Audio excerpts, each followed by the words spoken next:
You are watching Grace Television.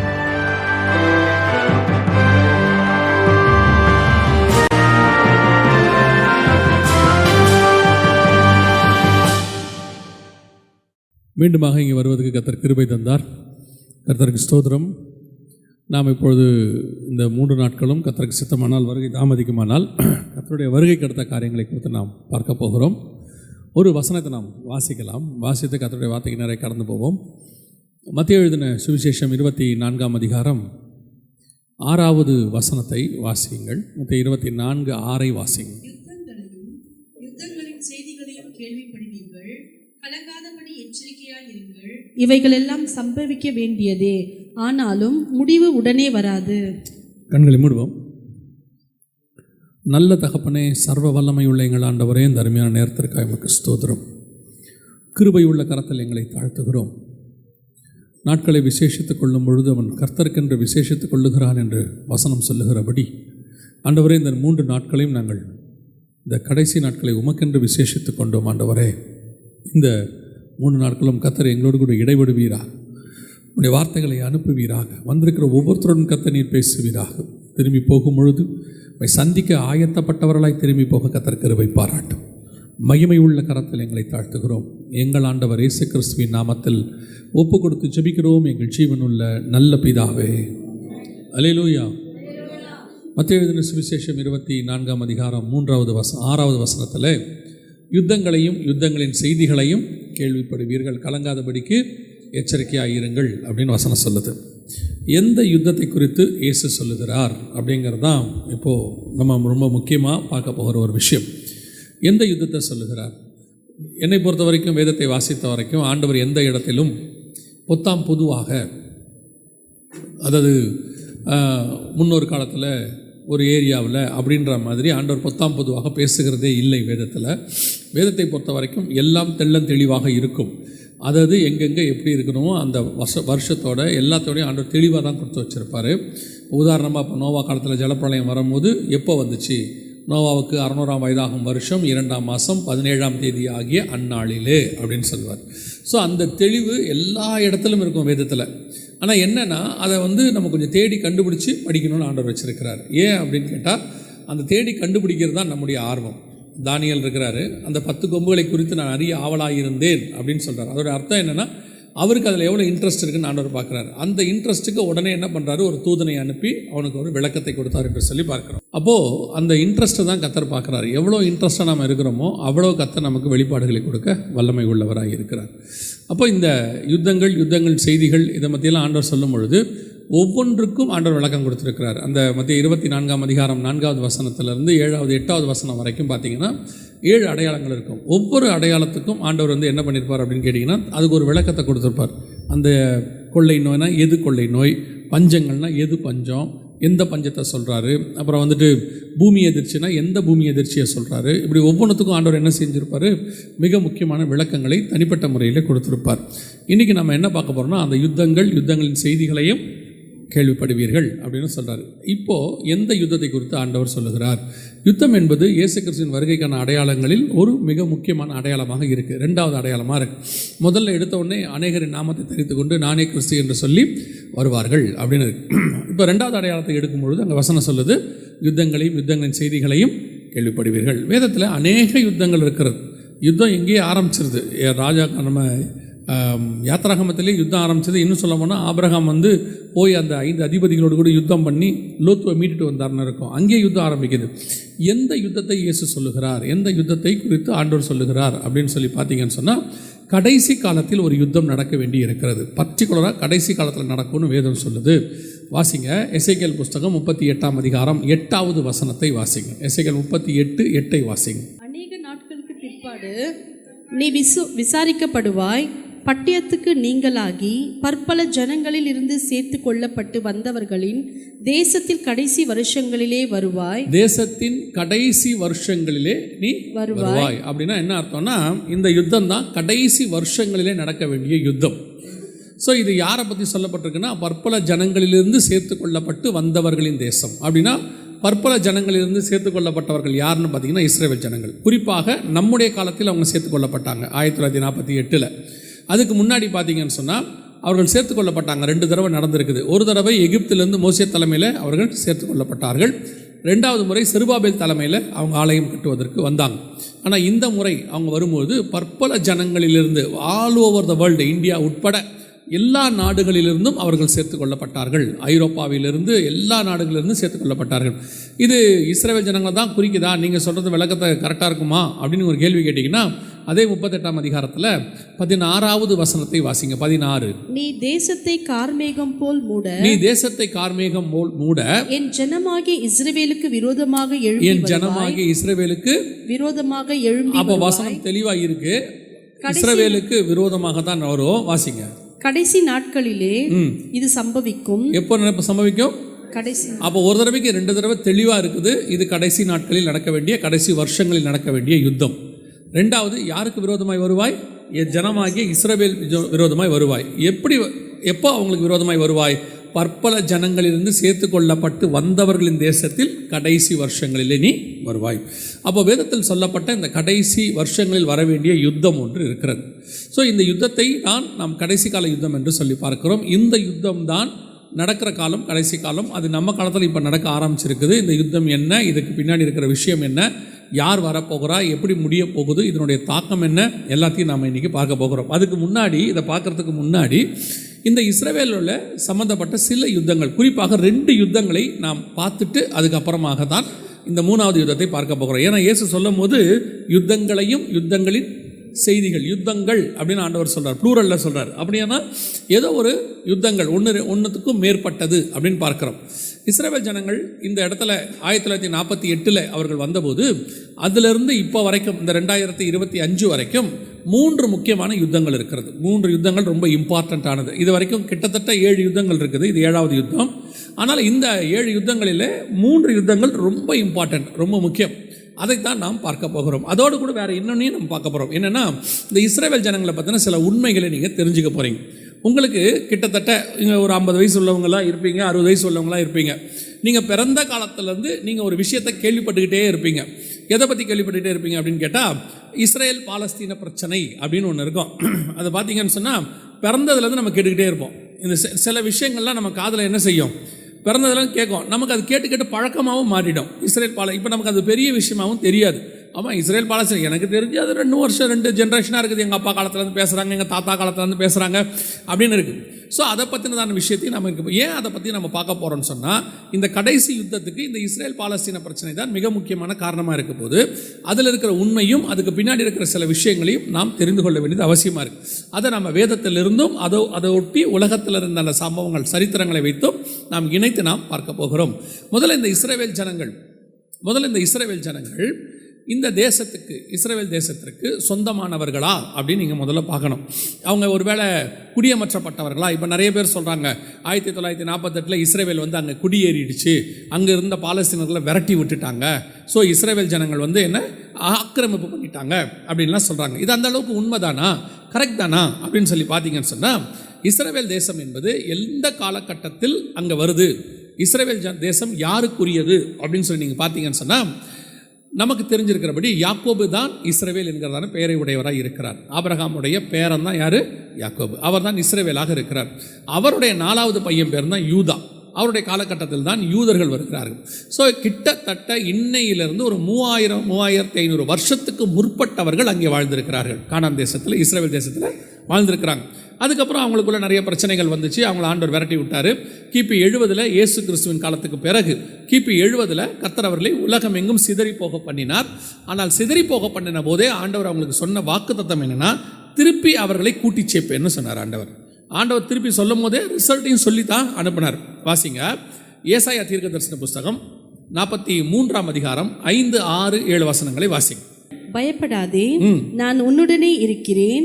நான் உன் சந்ததியை கிழக்கிலிருந்து வரப்பண்ணி உன்னை மேற்கிலும் இருந்து கூட்டி சேர்ப்பேன்.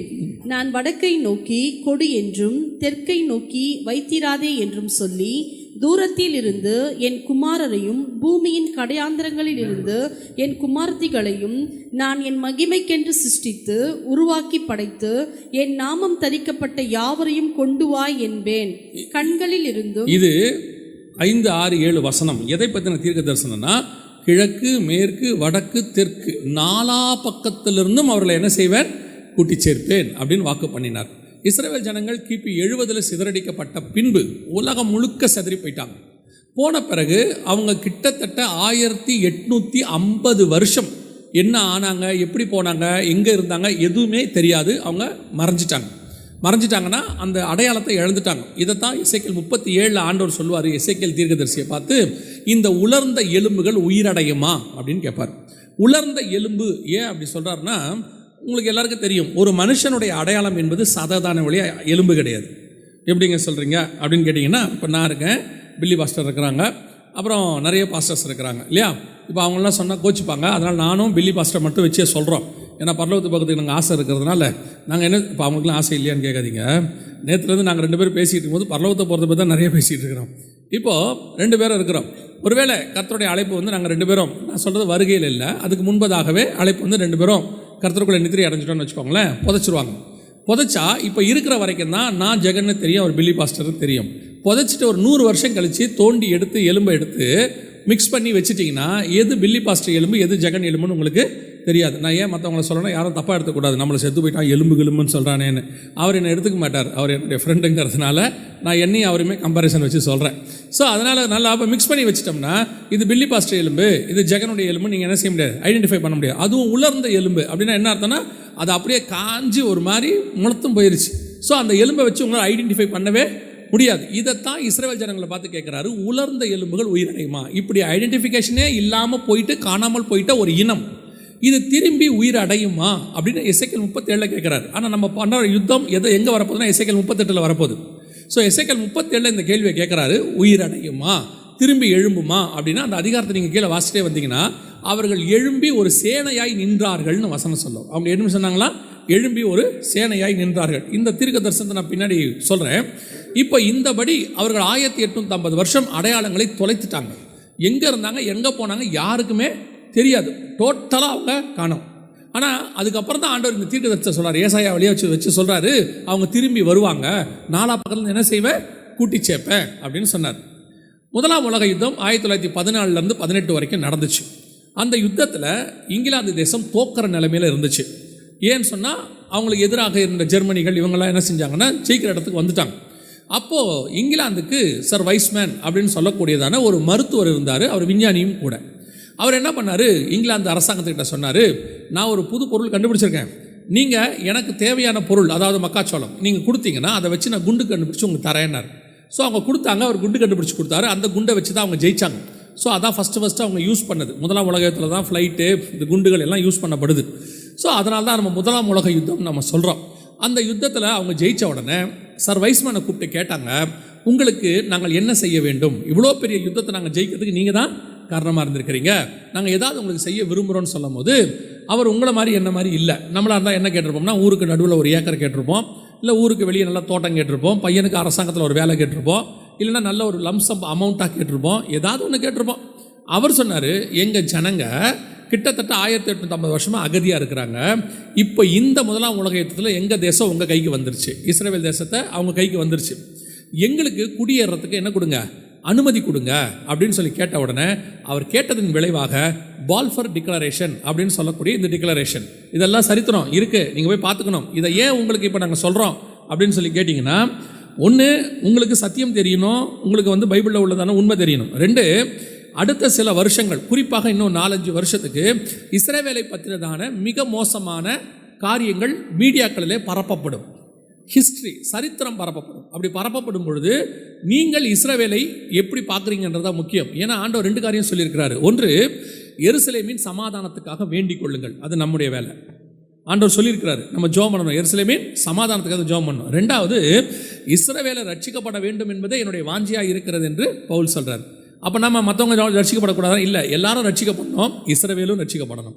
நம்ம எப்படி இந்தியா ரட்சிக்கப்படணும்னு எழுப்புதலுக்காக ஜெபம் பண்ணுறோமோ அதோட கூட சேர்த்து யாருக்கு ஜெபம் பண்ணணும், இஸ்ரவேல். ஒரு ஊழியக்காரர் சமீபத்தில் ஒரு வீடியோ பண்ணியிருந்தார். அந்த வீடியோவில் அவர் சொல்கிறாரு, இஸ்ரவேலுக்காகலாம் எதுக்கு ஜெபம் பண்ணுறீங்க, அதனால் நம்ம நாடா, அவங்க தான் சிலுவையில் அரைஞ்சாங்க, அவங்க சிலுவையில் அரைஞ்சாங்க, எல்லாம் பண்ணாங்க.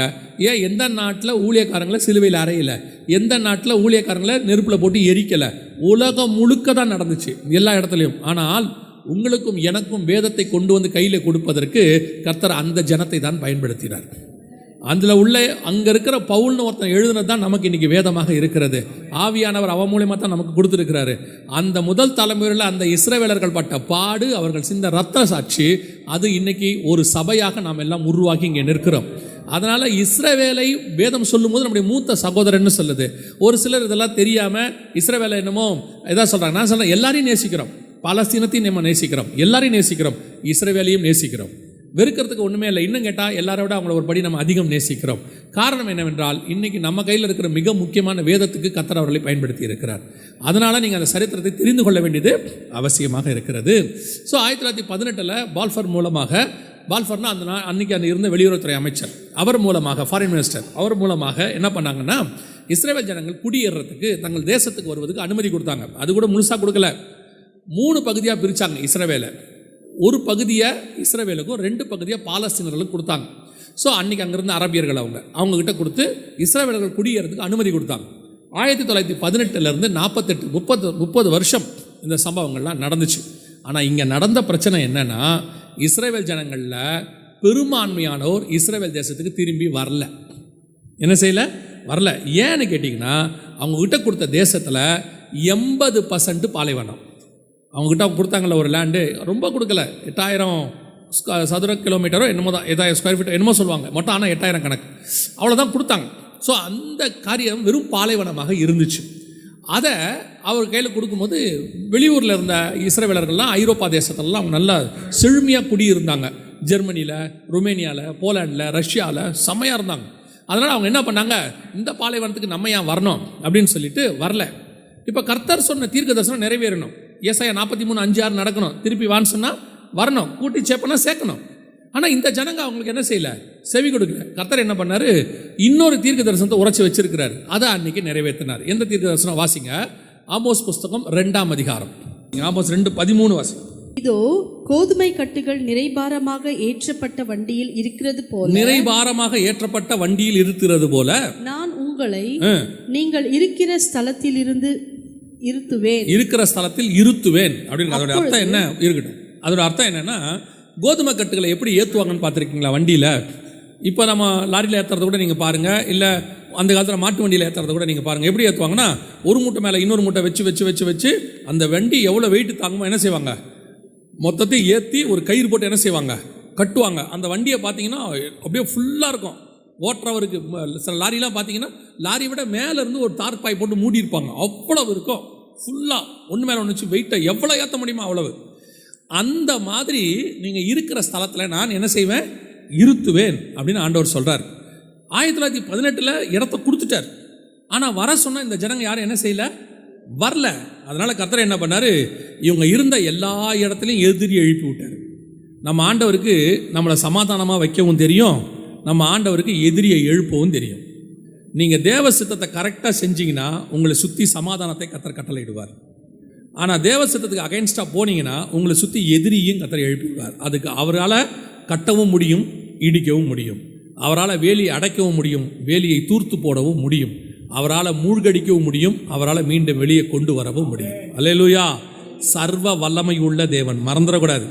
நாம் பல நேரத்தில் கர்த்தர் சொல்லும் போது நம்ம கர்த்தருக்கு ஆலோசனை கொடுப்போம். சிலர்லாம் ஊழியத்துக்கு வாப்பா, ஆண்டவரே இதெல்லாம் செஞ்சால் தான் நான் வருவேன். ஆண்டவர் இப்படி பார்ப்பார், நான் சர்வ வல்லமை உள்ள தேவன். சிலர்லாம் ஒரு தம்பி ஊழியத்துக்கு வரேன்னா அவன் தான் சொன்னான், ஆண்டவர் என்ன ஊழியத்துக்கு வர சொன்னார். நான் சொன்னேன், சரி வாப்பா அண்ணன், எவ்வளோ கொடுப்பீங்க அப்படின்னா. நான் கேட்டேன், ஏப்பா நீ ஊழியத்துக்கு தானேப்பா வரேன்னா எவ்வளோ கொடுப்பேன்னா என்ன அர்த்தம் அண்ணன்? இல்லை எனக்கு இவ்வளோ தேவைகள் இருக்குது, இவ்வளோ கொடுக்க முடியுமா உங்களால்னா? இல்லைப்பா ஆண்டவர் கொடுப்பாரு, ஆண்டவர் கொடுக்கிட்டு நீங்கள் எப்போ தருவீங்கன்னா? நான் சொன்னேன், ஏப்பா நீ காசு கொடுத்து வாங்கிட்டு வந்தால் அதுக்கு பேர் வேலை, அது ஒரு ஒர்க்கு, சம்பளம். நீ ஆண்டவரை நம்பி வந்தீங்கன்னா தான் அதுக்கு பேர் மினிஸ்ட்ரி. நான் கொடுக்கறத விட ஆண்டவர் உனக்கு நிறைய தருவார். இன்றைக்கி நிறைய பேருக்கு கண்டிஷன்ஸ் இருக்குது. ஆண்டவர் காலத்தில் இருந்தான்ல, எங்கள் அப்பா அம்மாவுக்கு போய் முதல்ல நான் எல்லாம் முடிச்சுட்டு வரேன், ஒரு கூட்டம் அப்படி இருந்துச்சு. இந்த மாதிரி ஆண்டவர் சொல்லும் போது ஆண்டவருக்கு ஆலோசனை கொடுக்குறது, வானா வரதில்லை. அப்படி வராத போது கர்த்தர் என்ன பண்ணுவார், வர வைக்கிறதுக்கு ஒரு வேலை வச்சுருக்கிறார். அவருக்கு அதுவும் தெரியும். அவர் என்ன நினைக்கிறாருன்னா, இந்த அப்படி வலையை வீசும் போதே இந்த மீன் வந்துருச்சுன்னா நல்லதுன்னு நினைப்பார். வரமாட்டேன். சில மீன் பார்த்திங்கன்னா அந்த வலையில் வராது. அந்த வலையில் மாட்டின மீனை பார்த்து இந்த வெளியே இருக்கிற மீன் சிரிக்கும், மாட்டிட்டியா பத்தியா அப்படிம்பார். அப்புறம் ஆண்டவர் சிரிப்பார், ஓ நீ மாட்டலையா அப்படின்ட்டு தூண்டில் ஒன்று போடுவார். அதில் ஒரு புழுவை மாட்டி போடுவார்.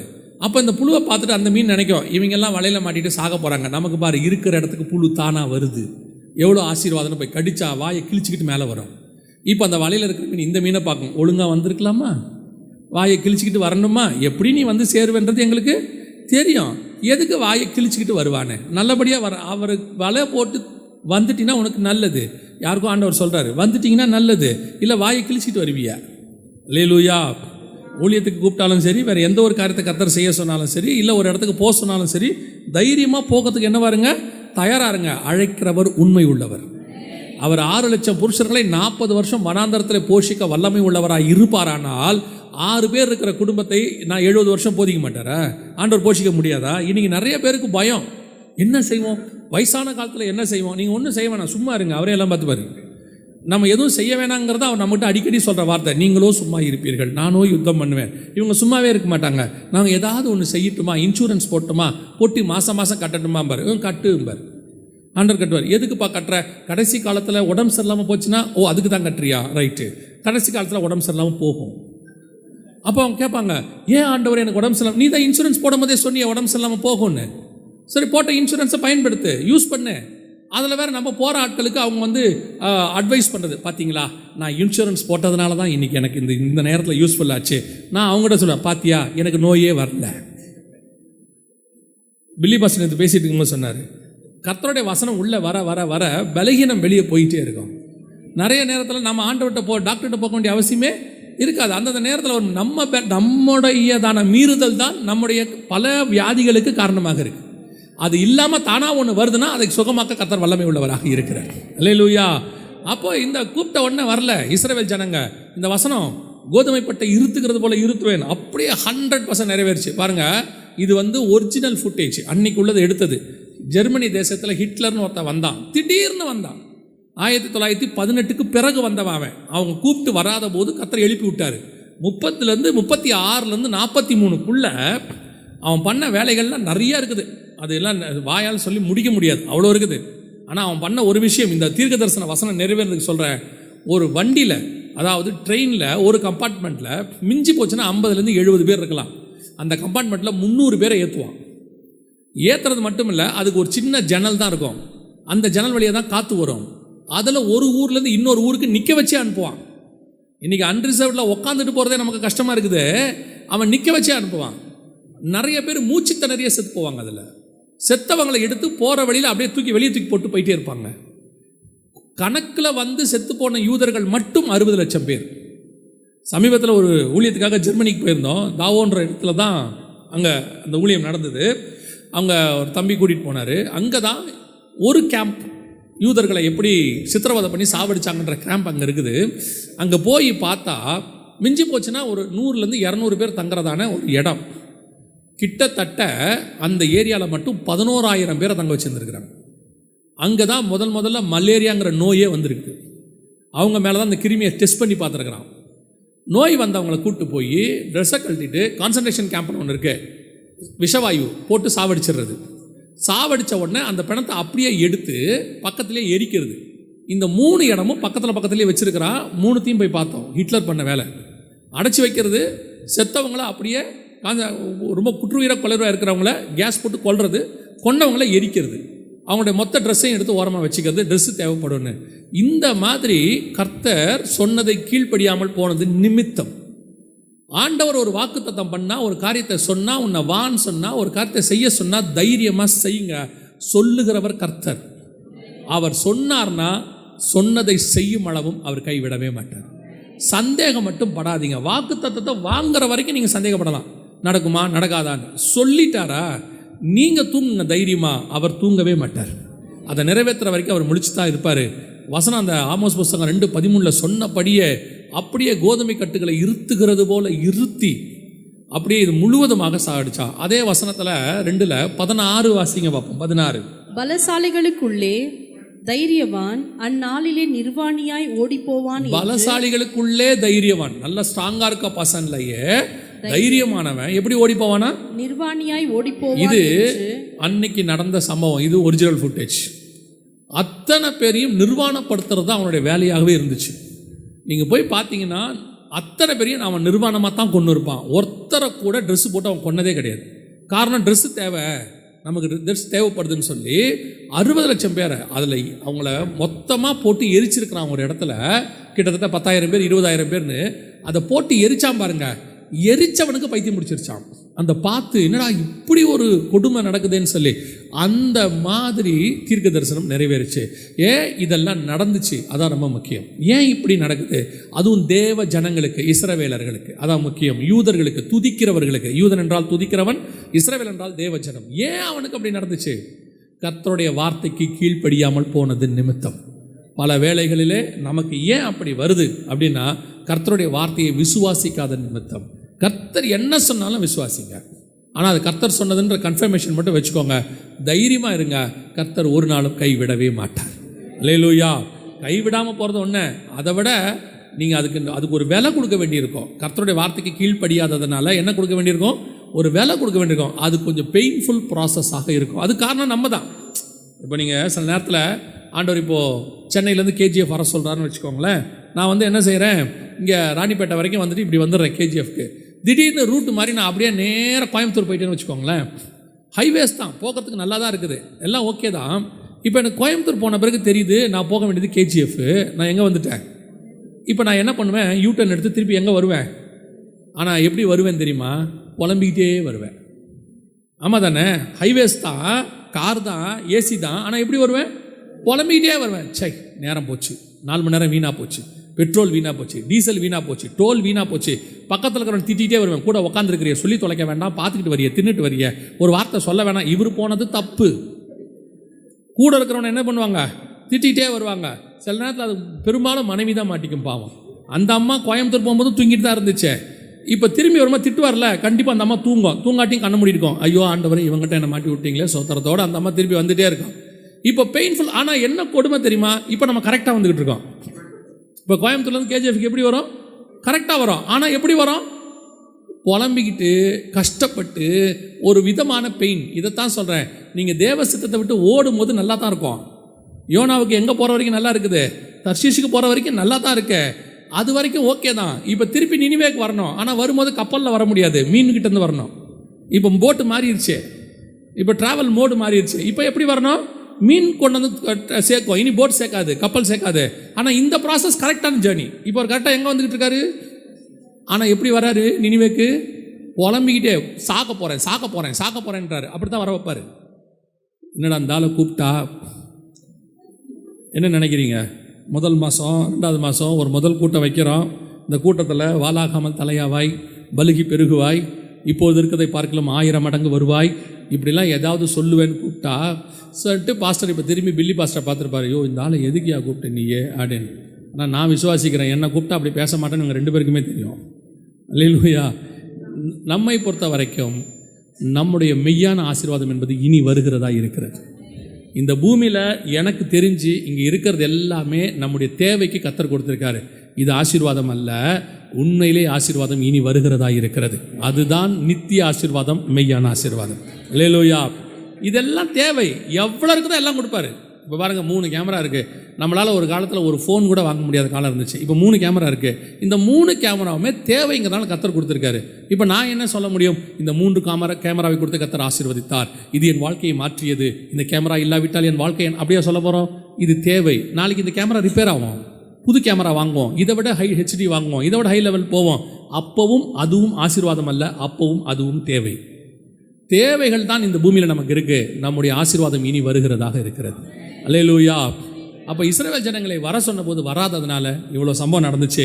அடித்த பிறகு அவனுக்கு ஒரு ஞானம் வந்துச்சு பாருங்கள். அத்தனை பேருக்கும் முடிவெடுத்தான், எந்த ஊரில் இருந்தாலும் பிரயோஜனம் இல்லை, நம்ம ஊர் தான் முடிவெடுத்தான். அல்லேலூயா. அவர்கள் அத்தனை பேரும் 1930களிலிருந்து மொத்தமாக திரும்பி வர ஆரம்பித்தாங்க, அடிக்க ஆரம்பித்த பிறகு. இது ஜெர்மனியில் மட்டும் இல்லை, இட்டாலியில் முசோலினின்னு ஒரு சர்வாதிகாரி வந்தார், ரஷ்யாவில் ஸ்டாலின்னு ஒரு சர்வாதிகாரி வந்தார். இத்தனை பேரும் 4 பக்கமும் அடித்தாங்க அவங்கள. இது கர்த்தர் எழுப்பினது தான், கர்த்தர் அனுமதி கொடுத்தது தான். 4 பக்கமும் அடித்தாங்க. அடித்த அடியில் எல்லாரும் வந்து சேர்ந்தாங்க. கர்த்தர் சொன்னபடி 1850 வருஷம் கழித்து ஏசாயா தீர்க்கதரிசனம் 43:5-6-7 சொல்லப்பட்டபடி அவர்கள் கூட்டி சேர்க்கப்பட்டார்கள். தேசம் உருவாச்சு. ஆண்டவர் சொன்னபடி த ஸ்டேட் ஆஃப் இஸ்ரேல் பான். மத்தேயு எழுதின சுவிசேஷம் 24ஆம் அதிகாரம் நீங்கள் 29, 30, 31 வசனங்களை வாசிக்கும் போது வேதம் சொல்லுகிறது, அத்தி மரத்தினால் ஒரு ஓமையை கற்றுக்கொள்ளுங்கள், அதில் இளங்கிளை தோன்றி துளிர் விடும் பொழுது வசந்த காலம் சமீபமாயிற்று என்று அறிவீர்கள். அப்படியே அத்திமரம் என்பது இஸ்ரவேல் தேசம் துளிர் விட்டு விட்டது. அவர் சொன்னபடி தேசம் உருவாக்கி விட்டது. அல்லேலூயா. இதுதான் இஸ்ரவேல் தேசத்தினுடைய ஆரம்ப ஹிஸ்டரி. ஆனால் இஸ்ரேல் பாலஸ்தீன பிரச்சனைன்னு ஒன்று இருக்குது இல்லை, இது என்னங்கிறது இப்போ தான் ஆரம்பிக்கிறது. 1948 மே மாதம் 14ஆம் தேதி அவங்களுடைய சுதந்திர தினம், அதாவது தனி நாடாக பிரகடனப்படுத்தப்பட்டார்கள். ஐநா சபையில் ப்ராப்பராக எல்லாரும் ஓட்டு போட்டு தான் அந்த நாட்டை கொண்டு வந்தாங்க. ஆனால் 15ஆம் தேதி மறுநாள் இஸ்ரேவேலை சுற்றி இருக்கிற 7 நாடுகள் இஸ்ரேவேல் மேலே யுத்தத்தை பிரகடனப்படுத்திச்சு. என்ன பண்ணாங்கன்னா, உங்கள் மேலே நாங்கள் என்ன பண்ண போகிறோம், யுத்தம் பண்ண போகிறோம். எதுக்காக அப்படின்னு கேட்டால், நீங்கள் 1918 வந்தீங்க, 48-30 வருஷத்தில் தனி நாடுங்கிறீங்க, இது எங்கள் நாடு. அவங்க சொன்னாங்க, இல்லைங்க, நாங்கள் ஏற்கனவே இங்கே தான் இருந்தோம், நடுவில் எங்களை விரட்டி விட்டாங்க, திருப்பி நாங்கள் எங்கள் நாட்டுக்கு என்ன பண்ணியிருக்கிறோம், வந்திருக்கிறோம். இப்போ இலங்கை அகதிகள் இருக்கிறாங்களே, இலங்கை தமிழர்கள் இருக்கிறாங்கல்ல, அவங்க நாட்டை விட்டு அவங்க என்ன செஞ்சுருக்காங்க, பல நாட்டுக்கு போயிருக்கிறாங்க. எங்கே போனாலும் அவங்க நாட்டுக்கு அவங்க என்ன செய்வாங்க, திரும்பி வருவாங்க. வரும்போது அவங்களை நீங்கள் ஏற்றுக்கொள்ள மாட்டிங்களா? இது ஒரு நாடு இல்லைன்னு சொல்ல முடியுமா? என்னைக்கு இருந்தாலும் அது அவங்க நாடு தான். அதே மாதிரி தான் என்னைக்கு இருந்தாலும் இஸ்ரேவேலுடைய நாடு அது அவங்க நாடு தான். இப்போ இந்த 7 நாடுகள் என்ன சொல்லிச்சு, சுற்றி இருக்கிற அரபு நாடுகள், இது உங்கள் நாடு கிடையாது, நாங்கள் என்ன செய்ய போகிறோம், உங்கள் மேலே யுத்தம் பண்ண போகிறோம்னு அனௌன்ஸ் பண்ணிட்டாங்க. என்றைக்கு யுத்தம்? இன்றைக்கி உங்களுக்கு சுதந்திர தினம், நாளைக்கு உங்களுக்கு யுத்தம் அப்படின்னு சொல்லிட்டாங்க. இப்போ சுற்றி இருக்கிற நாடுகள்லாம் ஒன்றுமே செய்யலை, இவங்களுக்கு பர்மிஷன் கொடுத்தவங்க ஐநா சபை எதுவுமே செய்யலை, யுத்தம் மட்டும் ஸ்டார்ட் ஆக போகுது. அந்த நேரத்தில் ரொம்ப முக்கியமான ஒரு விஷயம் கவனிங்க, இதுதான் அடுத்த 2 வருஷத்துக்கு சொல்ல போகிற பொய்க்கு உங்களுக்கு தெரிய வேண்டிய உண்மை. அந்த நேரத்தில் இஸ்ரேலுக்கு பிரதமராக இருந்தவர், அந்த கட்டத்துக்குள்ளே இருக்கிறார் பாருங்களேன், அவர் பேர் டேவிட் பென்கூரியன். இவர் என்ன பண்ணார், அன்னைக்கு உள்ளதான பாலஸ்தீனியன் போஸ்ட் அந்த பேப்பர்லேயும் அதே நேரத்தில் அன்றைக்கி உள்ள ரேடியோலையும் அவர் பேசினார். என்ன சொன்னார்னா, 7 நாடுகள் யுத்தத்தை அனௌன்ஸ் பண்ணியிருக்கிறாங்க, இப்போ நம்ம உருவாகி ஒரு நாள் தான் ஆகுது, இன்றைக்கி தான் நம்ம ஃபார்ம் ஆகிருக்கிறோம், உள்ளே இருக்கிற பாலஸ்தீனர்கள் வெளியே போகாதீங்க, நாம் எல்லாம் சேர்ந்து என்ன பண்ணுவோம், யுத்தம் பண்ணுவோம். ஏன்னா அந்த 7 நாடுகள் என்ன சொன்னாங்கன்னா, உள்ளே இருக்கிற பாலஸ்தீனர்களை பார்த்து, நீங்கள் மத ரீதியாக எங்களுக்கு சகோதரர்கள், இப்போ நீங்கள் நாங்கள் இந்த யுத்தத்தை பண்ணும்போது உங்களை கொல்ல விரும்பலை, ஏன்னா உங்களையும் கொல்ல வேண்டி வரும். ஸோ நீங்கள் எல்லாம் அவங்கள விட்டு தனியாக வந்துட்டிங்கன்னா, வெறும் யூதர்கள் மட்டும் உள்ளே இருந்தாங்கன்னா அவங்கள கொல்றது எங்களுக்கு ஈஸி, அதனால் வெளியே வாங்கன்னு சொன்னாங்க. அப்போ இவர் சொன்னார், பிரதமர் சொன்னார், நீங்கள் வெளியே போக வேண்டாம், நாம் இணைஞ்சு இருப்போம், யுத்தத்தை என்ன செய்வோம், சேர்ந்து சந்திப்போம், இந்த யுத்தம் முடிஞ்ச உடனே பேச்சுவார்த்தையில் எல்லாமே நம்ம பண்ணிக்கலாம் அப்படின்னார். ஆனால் இந்த உள்ளே இருந்த பாலஸ்தீனர்கள் என்ன பண்ணாங்க, சுற்றி இருக்கிற 7 நாடுகள் சொன்னதை நம்பி அவங்க எல்லாம் அந்தந்த ஏரியாவில் எங்கெங்கெல்லாம் இருந்தாங்களோ அப்படி என்ன செஞ்சாங்க, வெளியே போனாங்க. யுத்தம் ஆரம்பித்தது. இதுதான் ஃபஸ்ட்டு யுத்தம். யுத்தங்களின் செய்திகளையும் கேள்விப்படுவீர்கள் இயேசு சொன்னதனுடைய மிக முக்கியமான ஃபஸ்ட்டு யுத்தம் 1948 மே மாதம் 15ஆம் தேதி ஆரம்பிச்சிச்சு. இப்போ ஒரு மேப் காட்டுவாங்க பாருங்கள், அந்த யுத்தம் ஆரம்பித்த அன்னையிலிருந்து அந்த யுத்தம் எப்படி வளர்ந்துச்சு, இஸ்ரேல் எப்படி கொஞ்சம் கொஞ்சமாக தங்களுடைய எல்லைகளை பெருசாக்கினாங்க அப்படின்னு காட்டுவாங்க, டேட் வைஸாக இருக்கும். இப்போ யுத்தம் ஆரம்பிக்கும் போது அந்த 7 நாடுகள் சொன்னாங்க, எல்லாம் என்ன பாருங்கள், அது உங்களுக்கு அந்த மேப் மட்டும் பெருசாகும், அவ்வளோதான், வேறு ஒன்றும் தெரியாது. ஆரம்பிக்கும் போது அந்த 7 நாடுகள் சொன்னாங்க இஸ்ரேலை பார்த்து, இவங்களை 2 நாளில் நாங்கள் என்ன செஞ்சுருவோம், முடிச்சிருவோம். சின்ன நாடு, இப்போ தான் ஆரம்பிச்சிருக்காங்க, ஒரு நாள் தான் ஆகுது. ஆனால் இந்த 7 நாடுகளும் 1ஆம் உலக யுத்தம் 2ஆம் உலக யுத்தம் ரெண்டுத்தையும் பார்த்தவங்க, பயங்கர எக்ஸ்பீரியன்ஸ். ஸோ நாங்கள் 2 நாளில் யுத்தத்தை முடிஞ்சிருவோம், அதுக்கப்புறம் பழையபடி பாலஸ்தீன கையில் தேசத்தை என்ன பண்ணிடுவோம், கொடுத்துருவோன்னு யுத்தம் ஆரம்பிச்சிச்சு. ஆனால் யுத்தம் 2 நாளில் என்ன செய்யலை, முடிவடையலை. கிட்டத்தட்ட 3 வருஷத்துக்கு மேலே போச்சு. இஸ்ரவேலை ஒன்றுமே அவங்களால என்ன செய்ய முடியல, ஜெயிக்கவே முடியல. இன்னும் சொல்ல போனால் யுத்தத்தின் முடிவு இஸ்ரவேலுக்கு சாதகமாக தான் வந்தது. இஸ்ரவேல் அந்த 7 நாடுகளையும் ஜெயிச்சிச்சு. அல்லேலூயா. எப்படின்னு கேட்டிங்கன்னா, இஸ்ரவேல் ஒன்றும் அவ்வளோ பெரிய இராணுவம் கிடையாது, அவங்க ஒரு சின்ன குட்டி நாடு தான். அன்றைக்கி அவங்க தான் அப்போ தான் உருவாக்குறாங்க. ஆனால் எசேக்கியேல்ல வாசிச்சோம்ல, அவர்கள் எழும்பி ஒரு சேனையாய் நின்றார்கள்னு. அவங்க உருவான அன்னைக்கே யுத்தம் வந்துருச்சு. ஸோ இராணுவமாக தான் அவங்க ஸ்டார்ட் ஆனாங்க.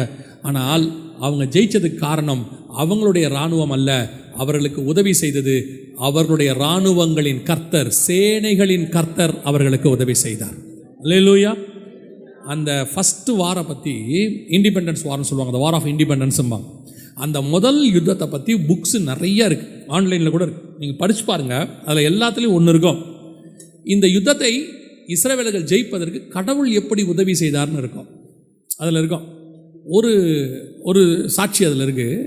என்னன்னு கேட்டால், எகிப்திய தீபகற்பம் அந்த சைடு இவங்க முன்னேறிக்கிட்டே போகிறாங்க இஸ்ரவேலர்கள். எகிப்து சைடு பார்த்தா பயங்கரமான பாலைவன புயல் அடிக்குது.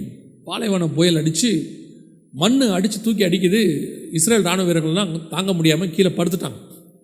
அப்போ தளபதி அந்த நடத்துகிறவர் என்ன செய்கிறாரு, ஜெபம் பண்ணுறாரு. ஆண்டவரே, நீர் இப்படி எதிரிகள் கையில் எங்களை பிடித்து கொடுப்பானேன் அப்படின்னு சொல்லி ஜெபம் பண்ணும்போது அந்த பாலைவன புயல் 1 மணி நேரத்துக்கு மேலே அடித்து முடிச்சுட்டு எல்லாம் நார்மலான பிறகு எழுந்திரிச்சு மண்ணெல்லாம் தட்டிட்டு பார்த்தா கரெக்டாக இவங்க நின்ன இடத்துலேருந்து அப்படியே ஒரு 100 மீட்டர்லேருந்து பார்த்தா கன்னி வெடிகள் புதைத்து வைக்கப்பட்டிருந்துச்சான்.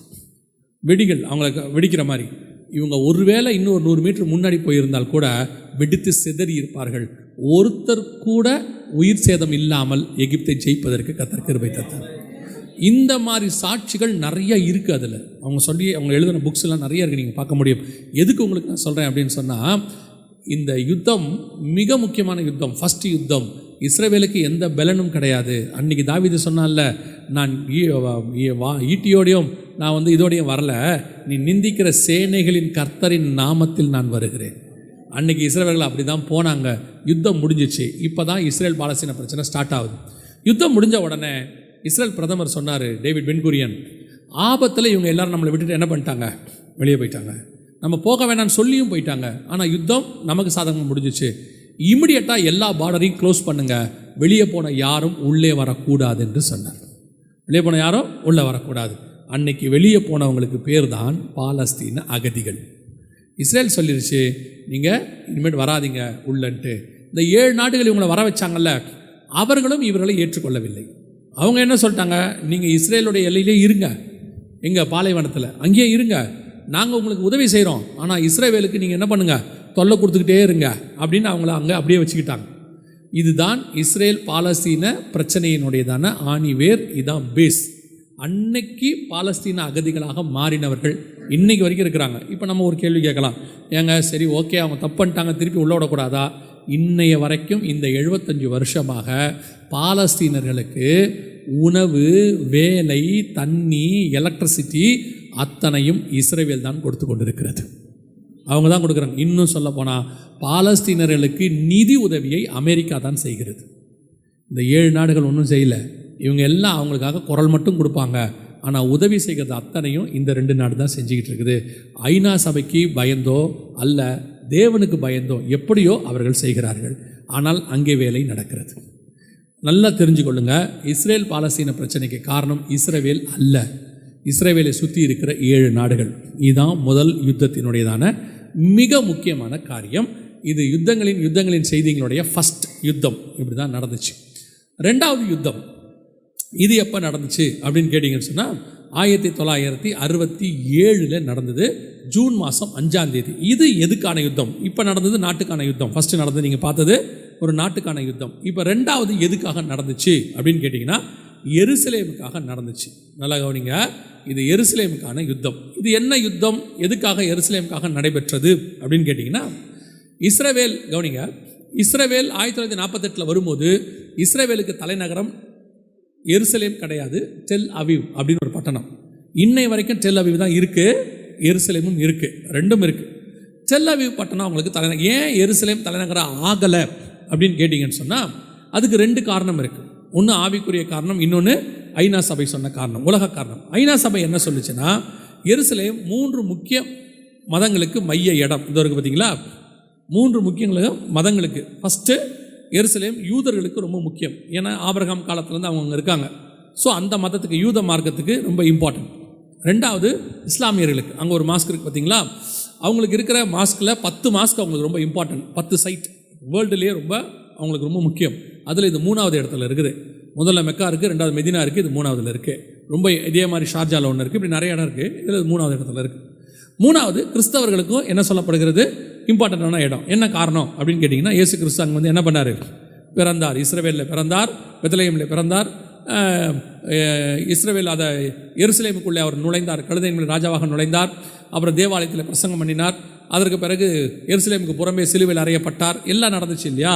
ஸோ அதனால் நமக்கு அது என்ன இடம், முக்கியமான இடமாக சொல்லப்படுகிறது. ஆனால் ஒன்று நல்லா புரிஞ்சுக்கோங்க, எருசலேம் நமக்கு ஆவிக்குரிய விதத்தில் தான் முக்கியமான இடமே தொழிய மாம்சப்படி நமக்கு எருசலேம் முக்கியம் அல்ல.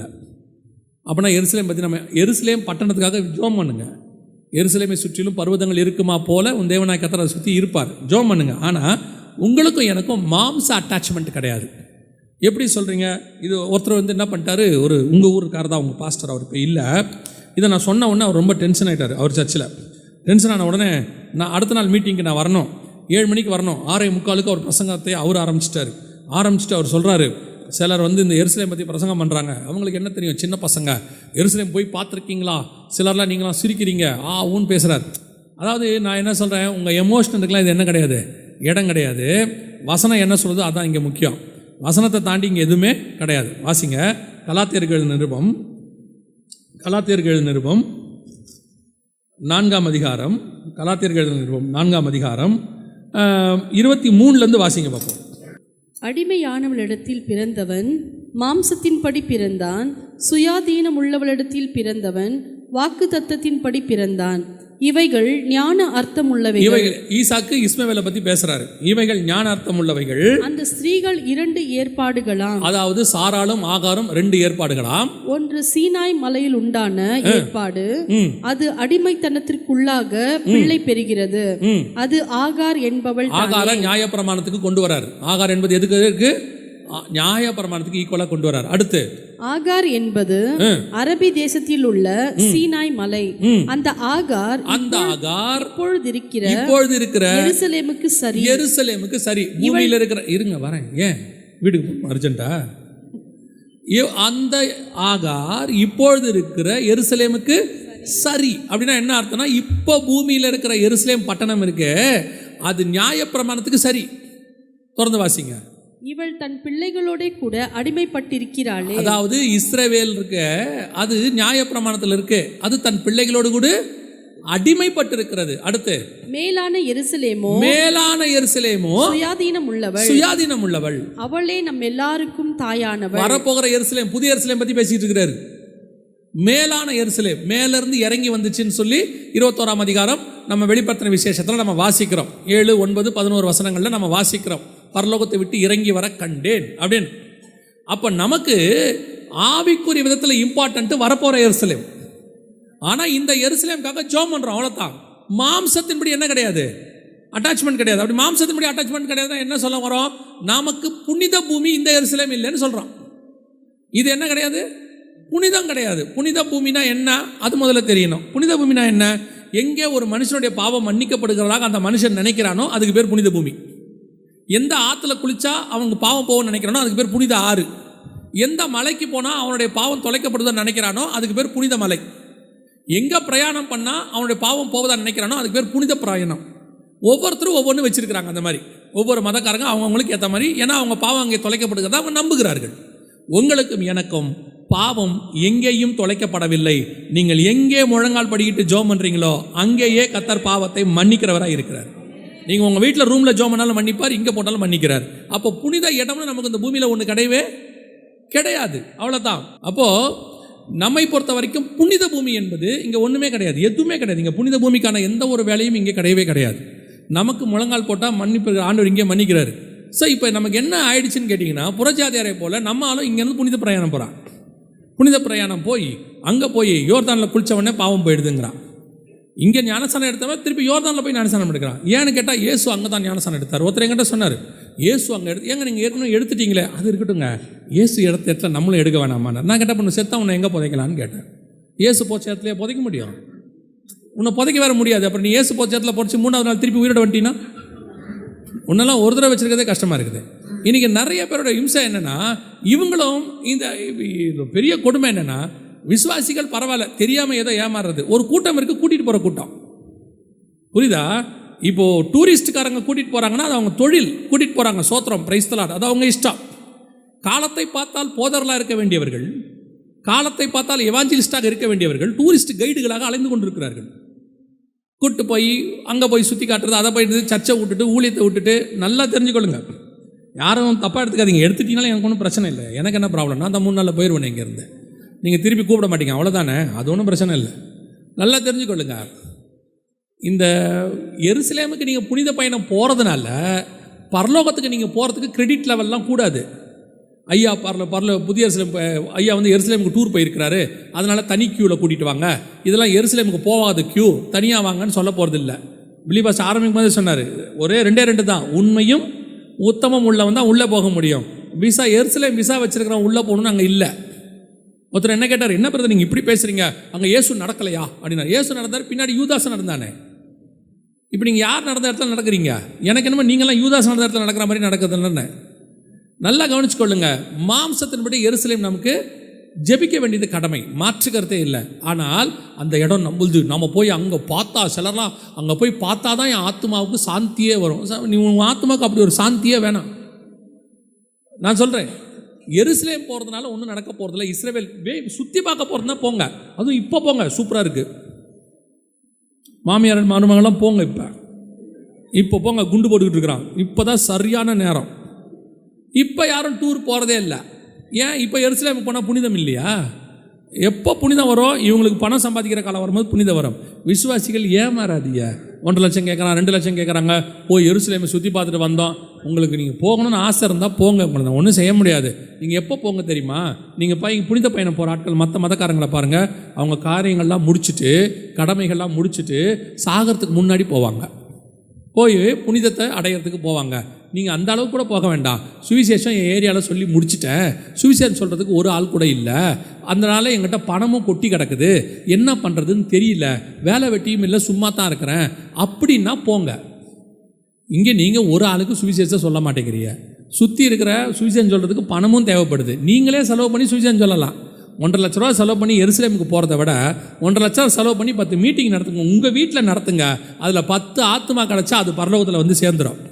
நீங்கள் ஒரு ஆள் எருசலேமை சுற்றி பார்க்குறத விட 10 பேர் பரலோகத்துக்கு வருவது மேன்மையாக நினைக்கப்படும். அல்லேலூயா. அப்போ இந்த எருசலேமை ஐநா சபை வச்சு கொடுக்க மாட்டேன்ட்டான். அவன் என்ன சொல்லிட்டான்? நீங்கள் 3 பேர் அங்கே என்ன செஞ்சிருவீங்க? அடிச்சுப்பீங்க. ஆனால் எருசலேமை கர்த்தர் யூதர்கள் கையில் கொடுக்காமல் இருக்கிறதுக்கு வேற ஒரு காரணம் இருக்குது. வாசிங்க, மீகாவின் புஸ்தகம் 3ஆம் அதிகாரம் 12வது வசனத்தை வாசிங்க. ஆகையால் உங்கள் நிமித்தம் சீயோன் வயல்வெளியைப் போல உழப்பட்டு, எருசலேம் மண்மேடுகளாய்ப்போம், ஆலயத்தின் பர்வதம் காட்டுமேடுகளாய்ப்போம். என்ன காரணம் அப்படின்னு கேட்டிங்கன்னா, மீகா எரேமியா காலத்தில் வாழ்ந்ததான ஒரு தீர்க்கதரிசி. அப்போ அந்த எரேமியா காலத்தில் என்னென்ன அக்கிரமம் நடந்துச்சுங்கிறத எரேமியா 26 போய் நீங்கள் வாசிச்சுக்கோங்க. அப்புறமா நீங்கள் போய் வாசிங்க. இந்த மீகா தீர்க்கதரிசனம் எரேமியா 26:18 இருக்கும், நீங்கள் அங்கேயும் போய் வாசித்துக்கலாம். ஸோ அந்த காலத்தில் இஸ்ரவேல் ஜனங்கள் எருசலேமில் அவ்வளோ பெரிய அருவருப்புகள் செஞ்சுருக்கிறாங்க. பட்டணத்தில் ஒவ்வொரு மலைக்கு மேலேயும் கர்த்தர் அருவருக்கிற விக்கிரகம் இருந்துச்சான், ஒவ்வொரு மரத்துக்கு கீழேயும் கர்த்தர் அருவருக்கிற காரியங்கள் இருந்துச்சான். எருசலேமை சுற்றிலும் கர்த்தர் அருவருக்கிற எத்தனையோ காரியங்கள் இருக்குது. ஸோ அதனால் கர்த்தர் சொல்கிறாரு, எருசலேம் என்னவாய் மாறும்? மண்மேடாகி போகும். ஒரு தேசத்தை ஆசீர்வதிப்பதும் மண்மேடாக்கி போடுவதும் கர்த்தர் கரத்தில் தான் இருக்கிறது. எவ்வளவு செழிப்பான தேசமாக இருக்கட்டும், அதை மண்மேடாக்குவதற்கு கர்த்தர் வல்லமை உள்ளவர். ஏன் தெரியுமா? அங்கே கர்த்தருக்கு அருவருப்பான காரியங்கள் நடக்கும்போது. இன்னைக்கு எத்தனையோ பட்டணங்கள் அப்படி மண்மேடாகி போயிடுச்சு. பூமியிலேயே ரொம்ப அழகான இடம்னு சொல்லி எல்லாரும் சுற்றி பார்க்க ஒரு இடத்துக்கு போவாங்க. வெனிஸ்னு ஒரு இடம் இருக்குது, சுற்றி பார்க்குறதுக்கு போவாங்க. வெனிஸ் நகரம், இந்த திருமணமான உடனே எல்லாரும் அங்கே தான், பணக்காரங்களாம் அங்கே போயிடுவாங்க. ஏன்னா அவ்வளோ அழகாக இருக்கும். அதே நேரத்தில் பாவமும் அங்கே அதிகமாக இருக்கும். அவ்வளோ பாவம் நிறைந்த பட்டணம் தான் வெனிஸ். சமீபத்தில் வெனிஸை பற்றி போய் பாருங்கள், மொத்த தண்ணியும் வற்றி போச்சு. அந்த ஊரே நடுவில் தண்ணி ஓடும், அதில் போட்டில் தான் ஜனங்கள்லாம் போவாங்க. ஊருக்குள்ளேயே அவங்க ட்ராவலே போட்டில் தான் இருக்கும். சுற்றி எல்லா பக்கமும் ஃப்ளவர்ஸ் வச்சுருப்பாங்க, ரொம்ப அழகாக இருக்கும். இப்போது தண்ணி வற்றி போச்சு. வெனிஸ் நகரம் அந்த ஓடை முழுக்க சேரும் சகதியுமாகி ஊரே நாற்றம் எடுக்குது. காரணம் என்ன? பாவம் அதிகரிக்கும் பொழுது கர்த்தர் தேசத்தை வெறுக்கிறார், கர்த்தர் கைவிடுகிறார். எந்த ஒரு தேசமும் சரி, அது பஞ்சத்தின் தேசமாக இருக்கட்டும், கர்த்தர் ஆசீர்வதிச்சா, அங்கே விதைச்சா கர்த்தர் 100 மடங்கு ஆசீர்வதிப்பார். ஆனால் அதே தேசம் பாபிலோனாக கூட இருக்கட்டும், கர்த்தர் கைவிட்டா 7 வருஷம் பனியும் மழையிலையும் மிருகத்தை மாதிரி தான் கிடக்கணும். கர்த்தர் கூட இருந்தால் தான் ஆசீர்வாதம். கர்த்தர் அருவறுத்துட்டாரு, ரொம்ப கஷ்டம். நிறைய பேர் கேட்குறாங்க, ஏங்க ஆண்டவர் எங்களுக்கு இப்படி செய்கிறாரு? என்ன அருவறுப்பு உன் வீட்டில் இருக்குன்னு பாரு, என்ன அருவறுப்பு உங்களுக்குள்ளே இருக்குன்னு பாருங்கள். நீங்கள் கையில் பைபிள் வச்சிருக்கிறதுனால மட்டும் கர்த்தர் ஆசீர்வதிச்சிருவார்னு உங்களை பார்த்து உங்கள் பாஸ்டர் ஏமாறுற மாதிரி ஆண்டவர் ஏமாறுவார்னு நினைக்காதீங்க. ஊழியக்காரங்க நீங்கள் கையில் பைபிளோட வந்தால் ஏமாந்துருவாங்க, பிரைஸ் லார்ட் சொன்னோன்னே ஏமாந்துருவாங்க. ஐயோ ரொம்ப நல்ல பிரதர் வந்தவுடனே பிரைஸ் லார்ட் சொல்லிட்டு தான் போய் உட்காருவார். அந்த பிரதருடைய இருதயம் என்னங்கிறது ஆண்டவருக்கு தான் தெரியும், அந்த சிஸ்டருடைய இருதயம் என்னன்னு ஆண்டவருக்கு தான் தெரியும். அப்புறம் பார்த்தீங்கன்னா திடீர்னு அவங்களுக்கு ஏதோ நடக்கும். பாஸ்டர் நினைப்பார், நல்ல பிரதர் நல்ல சிஸ்டர், ஏன் இப்படி நடக்குது? ஆண்டவருக்கு தெரியும் அவர் யாருன்னு. அவரை சரி பண்ணுறதுக்கு ஆண்டவர் அந்த வேலையை செஞ்சுக்கிட்டு இருப்பார். பல நேரங்களில் கர்த்தருக்கு பிரியமாய் பட்டணம் இருக்கும் பொழுது அந்த பட்டணத்தை கர்த்தர் ஆசீர்வதிப்பார். கர்த்தருக்கு அருவருப்பாக போகும்போது, இப்பவும் சொல்கிறேன், பட்டணம் அருவருப்பாக போகுதுன்னா அங்கே உள்ள ஜனங்க பண்ணுறது இல்லை, அந்த ஜனங்க எல்லா காலத்துலையும் அருவருப்பாக தான் இருப்பாங்க. அங்கே இருக்கிற தேவ ஜனங்கள் அருவருப்பாய் போகும்போது தான் கர்த்தர் தேசத்தை கைவிடுகிறார்.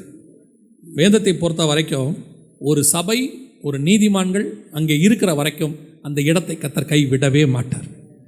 எப்போ சபை கெட்டு போதோ, எப்போ ஊழியக்காரன் கெட்டு போகிறானோ, எப்போ விசுவாசி கெட்டு போதோ அப்போ தான் கர்த்தர் அந்த இடத்தை கைவிடுவார். அது வரைக்கும் கர்த்தர் கைவிட மாட்டார். சுற்றி என்ன வேணால் நடக்கட்டும், சோதமாகவே இருக்கட்டும், லோத்து இருக்கிற வரைக்கும் கர்த்தர் அதை அழிக்கவே மாட்டார். ஆண்டவர் சொல்வார், நீ இருக்கிற வரைக்கும் நாங்கள் இதை என்ன செய்ய முடியாது, அழிக்கவே முடியாது. அதுதான் உண்மை. நீதிமான் உள்ள ஒரு சபையும் நீதிமான் உள்ள ஒரு ஊழியக்காரனும் நீதிமானாக விசுவாசிகள் இருந்தால் அந்த இடம் அழியாது. கர்த்தர் அவர்கள் நிமித்தம் அதை ஆசீர்வதிப்பார். ஒரு இடம் நாசமாக போகுதுன்னா அங்கே இருக்கிற சபை நாசமாக போச்சுன்னு அர்த்தம். அதான் அதோடைய மிக முக்கியமான காரியம். ஸோ இப்போ கர்த்தர் சொன்னபடி தேசம் மண்மேடாகி போயிடுச்சு.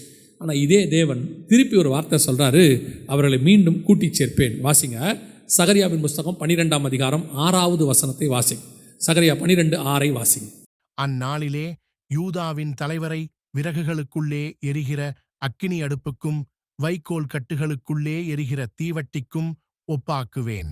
அவர்கள் வலதுபுறமும் இடதுபுறமுமாக புறப்பட்டு சுற்றிலும் இருக்கிற எல்லா ஜனங்களையும் பட்சிப்பார்கள். எருசலேம் திரும்பவும் தன் ஸ்தானமாகிய எருசலேமிலே குடியேற்றப்பட்டிருக்கும். சகரியா 12:1 முதல் 6 வசனத்தை குறித்து வச்சுக்கோங்க. 1967 2025 வரைக்கும் நடக்கிற சம்பவங்கள் அதில் இருக்குது. இன்னும் நடக்கிற சம்பவங்கள் அதில் இருக்குது.